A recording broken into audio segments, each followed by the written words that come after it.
Regardez cette femme, son mari est parti en mission pour quelques jours, mais elle décide de le tromper. Heureusement, ses enfants, très intelligents, bloquent la porte pour empêcher leur maman de faire sortir l'homme avec qui elle a couché. La maman crie « Ouvrez la porte, les enfants !» Pourquoi vous avez fermé la porte? Le garçon lui répond par la fenêtre. Tu vas rester là jusqu'à ce que notre papa revienne aujourd'hui. Le coussier dit, tu dois faire quelque chose pour que je puisse partir. Je ne veux pas d'histoire, tu dois trouver une solution. La femme s'inquiète, le garçon dit. Il faut que j'aille fermer la porte de la cuisine par l'arrière. Sinon ils passeront par là. Elle ajoute, ah. La porte de derrière est peut-être ouverte. Viens, on va passer par là pour que tu sortes par l'arrière-cour, mais à peine y arrive-t-il que le fils surgit à nouveau et referme la porte de l'arrière-cour. Ça va chauffer aujourd'hui, l'homme supplie la mère, dis-lui d'ouvrir la porte, elle supplie alors son fils, mon fils, je t'en supplie, ouvre la porte, mais l'enfant répond, je t'ai déjà dit que tu resteras là jusqu'à ce que papa rentre.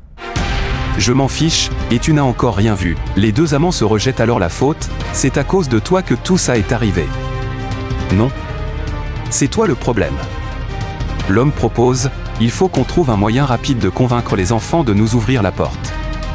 Je ne veux pas d'ennui, la femme répond, d'accord, j'ai une idée, essayons de les convaincre avec de l'argent.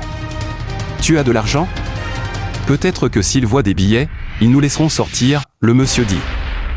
Oui, j'ai de l'argent, bonne idée, allons-y, le garçon dit à sa petite sœur, j'ai pu fermer la porte de derrière. Papa va les attraper aujourd'hui. La mère essaie alors de négocier, mon garçon, réglons ça à l'amiable. On va vous donner de l'argent, s'il vous plaît, ouvrez la porte. Les enfants répondent, ok, le monsieur, tout content, pense qu'il est facile de manipuler des enfants avec de l'argent. Il leur tend quelques billets. Les enfants les prennent.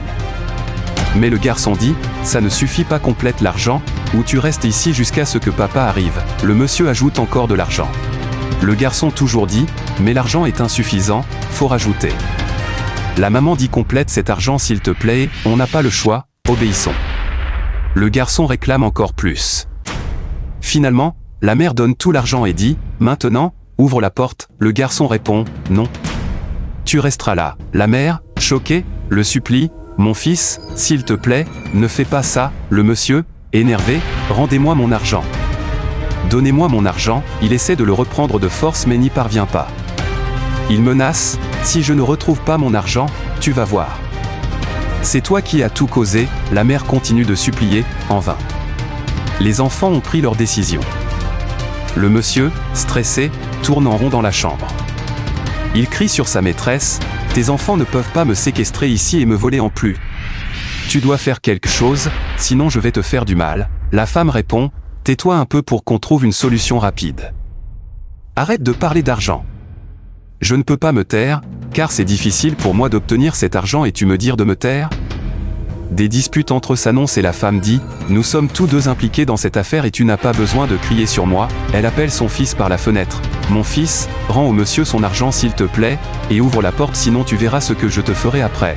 L'enfant répond, je ne veux pas. Il ajoute, j'ai le téléphone du monsieur aussi. Il reste silencieux, c'est alors que les deux amants réalisent que leur téléphone n'était pas avec eux dans la chambre, car ils voulaient s'en servir pour appeler un secours.